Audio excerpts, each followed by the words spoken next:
back sa ating channel na Nature-Choice. Pakita ko din sa inyo ang ating unang customer dito sa ating growing area. Ayan. Langaw na medyo sosyal dahil hindi dumi yung kinakain niya ngayon, kundi na isang mamahaling carnivorous plant, no? Nectar nun. Hindi nahiya siya at tumigil sa pagkain. Mamaya na daw siya tuto. Sa time pa ito, mahulog natin yung ating cellphone. Dumire-diretso sa ating mga alaga. Ayan, ganyan kaganda yung mga Helianthora ngayon.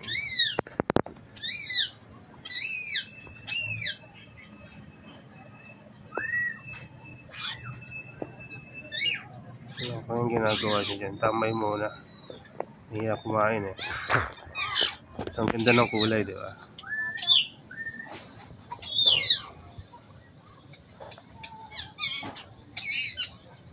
Nakakatawa talaga pag yung alaga mo, no, na hirap kang alagaan dati.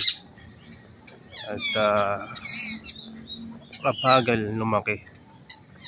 At ngayon na medyo na-establish na siya, hindi mo na mapigilan yung pagdami. Na sobrang bilis niya ngayong dumami na hindi ko na siya mahanapan ng slot para i-divide. Kasi nagdi-divide ako pagka medyo mabagal yung growth ng halaman. Meaning wala akong madadaling mga plantlets na maliliit. Pero ngayon, itong mga to, dire-diretso yung pag-produce ng mga plantlets at picture na napakagaganda. Kaya yun, hindi ko siya ma-divide. Umalis na yung lang. Nahiya. So hindi ko lang kung saan siya pupunta. Anyway, so ito yung update sa mga Helianthora natin. So kung tatanungin niyo ako, ano bang sikreto, dahil ang reaksyon ko dati pag nakakakita ng magandang Helianthora, tinatanong ko talaga. At gusto kasi malaman kung ano yung ginagawa nila. Pwede ko rin i-apply kapag ako yung nag-aalaga ng mga halaman na hindi ko talaga mapaganda-ganda. So nung time na yon, nakikita ko lang sa kanila na grabe yung growth. At pagka tinatanong ko, ayun lang naman ang sabi nila. No, sasabihin nila medyo ano rin yan, no, outdoor, tapos no, yung setup niya yun yan, no, bag setup. Kaya naisip ko water tray na lang ng buo, no, yung trays. Dati hindi ko yan water tray ng matagal, no. So may mga time na hindi ko nagugustuhan yung growth nila kasi nga hindi naman sila gumaganda, no? Although nagkaka-picture, pero yung ganda tulad ngayon hindi ko siya nakikita na ganun dati. Only difference dati yung aking medium and yung aking yung setup ko na to na medyo less yung hangin. So kung pag-usapan natin yung dalawa na yon, maaring ayun din yung kailangan yung improve pag kayo nag-aalaga ng Helianthora. So pag ang medium po, ang ginagamit ko dyan dati nung hindi ko pa makuha-kuha, yun nga, Sphagnumos and Perlite. At talagang dinadamihan ko talaga ng live Sphagnumos to the point na halos hindi ko na makita yung mga Helianthora. Kasi nga alagang-alaga ko itong Helianthora.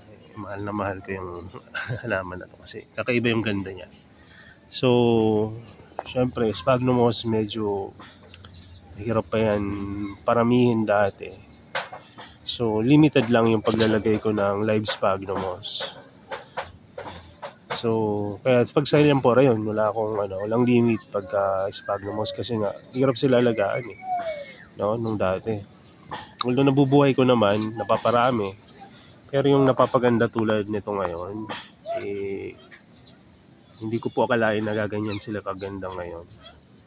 So ano bang medium nga? Balik tayo sa medium. So ang medium ko po ngayon ay ibabaw po niyan ay pure sphagnumos na mayroong konting ginayat na live. Na yung live po na yan, ginupit-gupit ko at nilagay ko sa ibabaw at tumubo na lang kalaunan.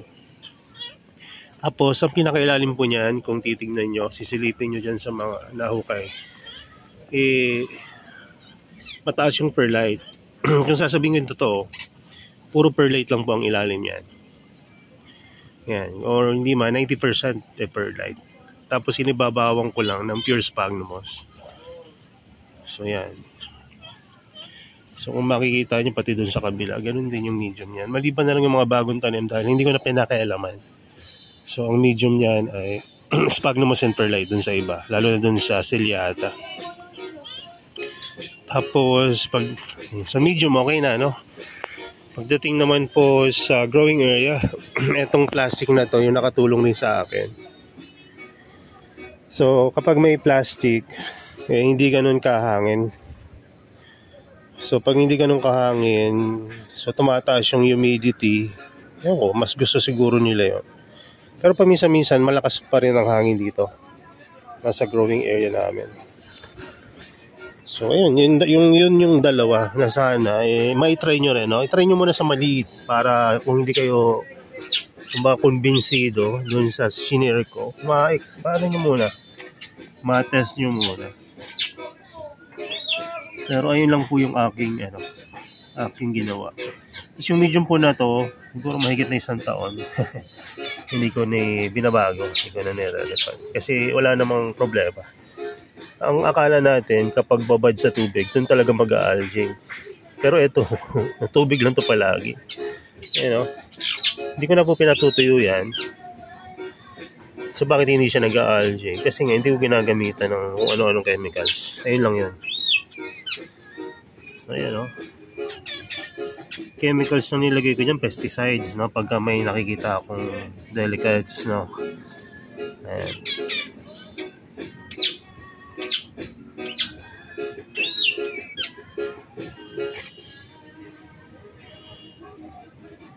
Mapapansin nyo ang daming seed pods, di ba? So lahat po nung seeds na nasa Shopee, kinancel ko na yung pagsisell kasi saturated na yung market So sayang lang kung patatagalin ko yung seeds. Although nasa freezer naman yung seeds natin. So kinancel ko na para itanim ko na lang. So umasa tayo dun sa mga tinanim natin, maraming mag-germinate. Hopefully, makakuha tayo ng iba't ibang traits tuon sa ating mga tinanim na mga seeds. Tulad na lang halimbawa netong mga to. May mga alba na mirabilis, which is bira lumabas. Actually, may mga gusto na bumili na ito pero hindi ko pa binibenta. Ayan. So, una kasi nga, mahal kasi yung alba, or yung albino yata ibig sabihin ng alba ng mga nepenthes. Kasi sa siguro thousands, wala pa siguro 5 yung lumabas na alba at iisa lang yung medyo white na white talaga na picture. Ito nga po yun.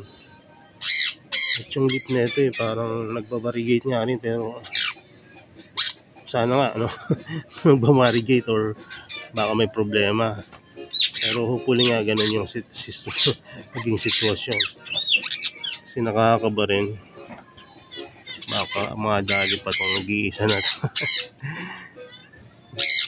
May mga iba pa rin naman na medyo nag-go-white. Pero iba yung pagka-white na itong isa. Ayan. Nag-iisa lang yan. Kaya hindi ko muna bibenta. Siguro paramihin, palakihin muna natin. Tignan natin kung talagang stable siya.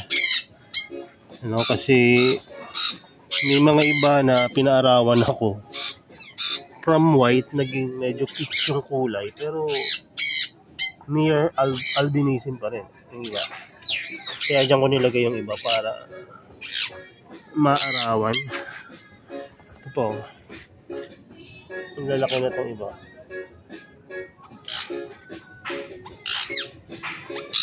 Ayan.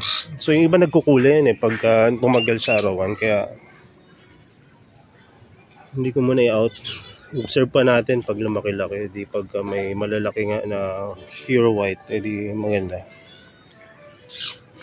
So yun lang yung tungkol sa Helianthera natin at yung ibang mga related doon. So hindi ko na masyadong patagalin to kasi alam niya na, medyo tahimik dito sa lugar namin nga. No? So